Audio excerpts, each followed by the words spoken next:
Assalamualaikum warahmatullahi wabarakatuh. Kicau mania, kacer mania, dimanapun kalian berada, kita berjumpa kembali. Selamat datang kembali buat kalian semua. Semoga selalu sehat, tidak kurang suatu apapun.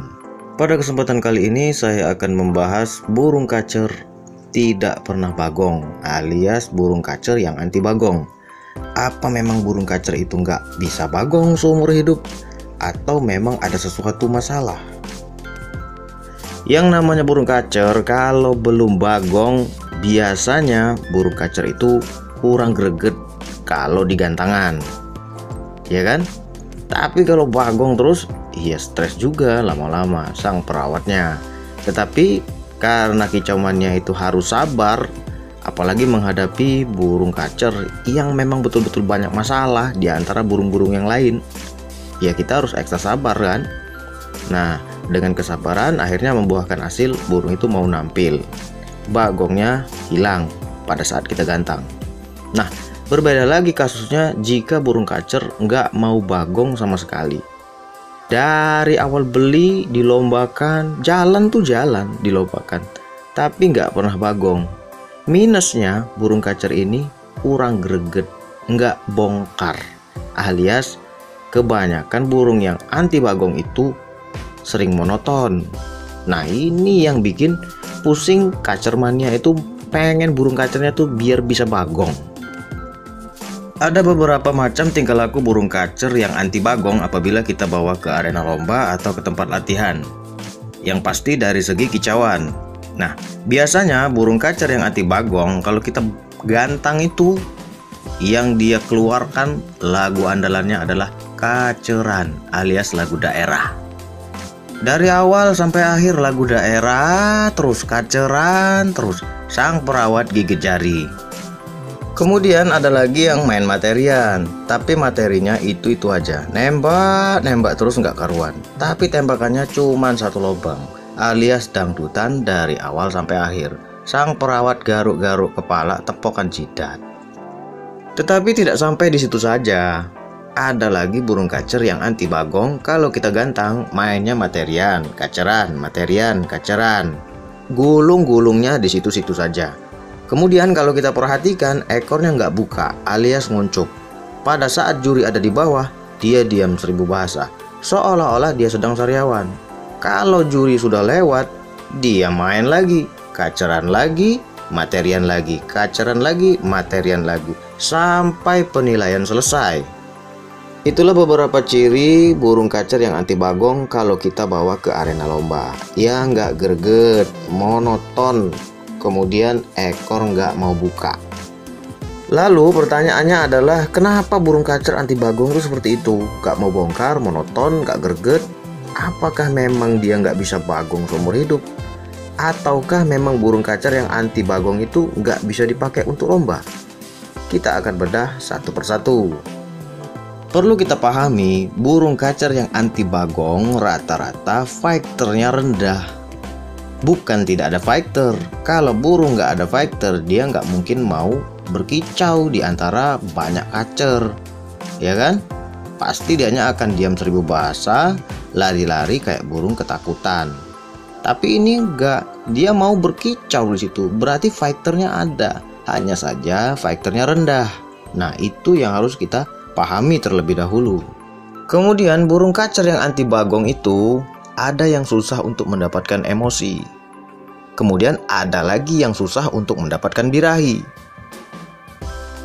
Kalau burung kacer anti bagong susah dapat emosi, ketika dia dapat emosinya maka dia akan bagong. Sebaliknya burung kacer yang anti bagong yang susah untuk dapat birahi, ketika dia dapat birahinya, dia akan bagong. Begitu cara memahaminya. Nah, yang perlu kita tanyakan adalah bagaimana cara mengenalinya.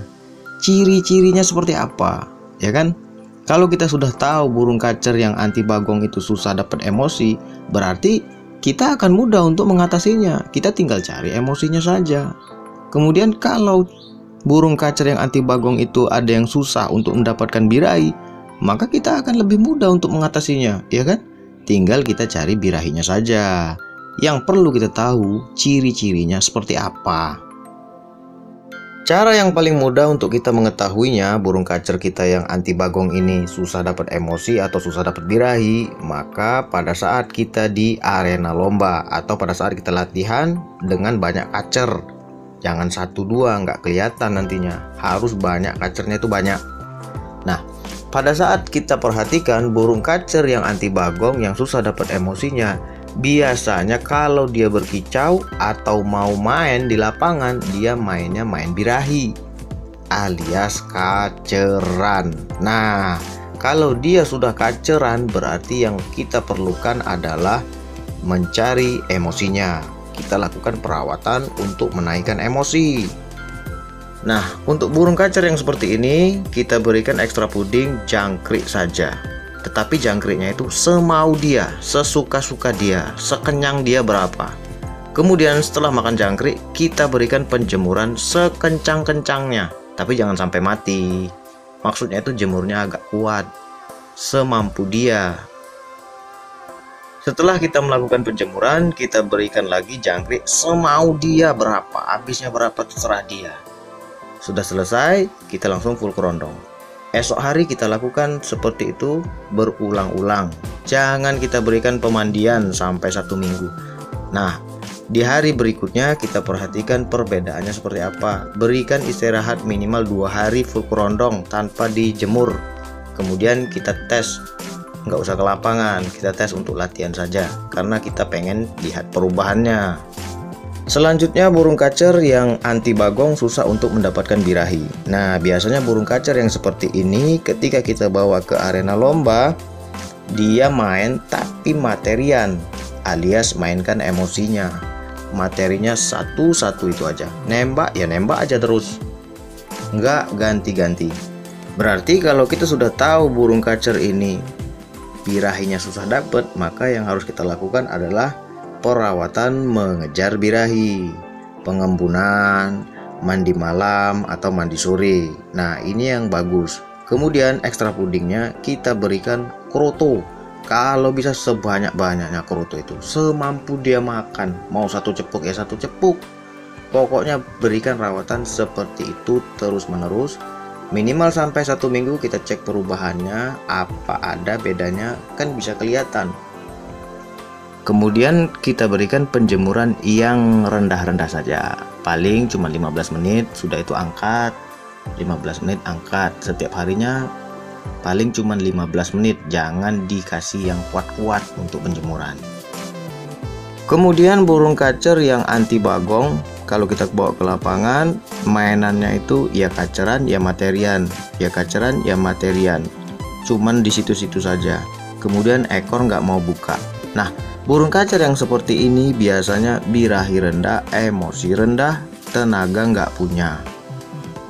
Kemudian burung kacer anti bagong, apabila kita bawa ke lapangan, dia mainnya materian, kicauan, materian, kaceran, muter-muternya di situ saja, disertai dengan tidak buka ekor sama sekali. Nah, biasanya burung kacer yang seperti ini antara emosi dan birahi itu rendah semua, diiringi dengan power nggak punya, tenaga nggak ada. Untuk mengatasi burung kacer yang seperti ini, yang susah bagong, biar dia mau bagong, maka perawatan yang harus kita lakukan adalah melakukan pemandian dan penjemuran.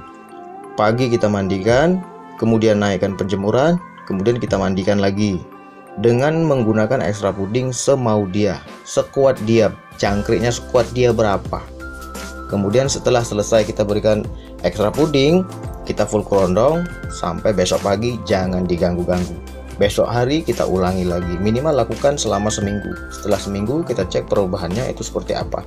Tapi ada baiknya kita berikan dulu istirahat selama 2 hari full kerondong, disertai ekstra puding yang tetap sama seperti itu juga, tetapi tidak ada pemandian dan penjemuran. Setelah itu baru kita boleh bawa ke tempat latihan atau tempat lomba. Kemudian burung kacer yang anti bagong, apabila dia belum menemukan kenyamanannya, dalam artian dia sulit untuk beradaptasi, adaptasinya lama. Diibaratkan seperti ini, kalau kalian pelihara burung kacer lepas bahan, itu kan nggak mungkin bagong. Kenapa? Karena dia belum merasa nyaman. Tapi kalau dia sudah mendapatkan kenyamanannya, dia sudah biasa, dia sudah akrab sama kita, sudah jinak, maka dia akan bagong. Kemudian jangan pernah kita melupakan kalau burung kacer yang anti bagong itu faktornya rendah. Nah, yang harus kita kondisikan adalah lingkungannya. Jangan sampai lingkungannya itu menekan dia terus. Jadi kita tempatkan burung-burung masteran yang kecil-kecil saja di sekeliling dia. Jangan burung masteran yang besar-besar. Semakin rendahlah nanti fighternya. Oke? Kalian boleh cek video-video sebelumnya apabila kalian belum sempat menyimak atau ketinggalan untuk menyimak channel YouTube ini. Semoga info ini bermanfaat. Semoga kalian selalu sukses. Wassalamualaikum warahmatullahi wabarakatuh.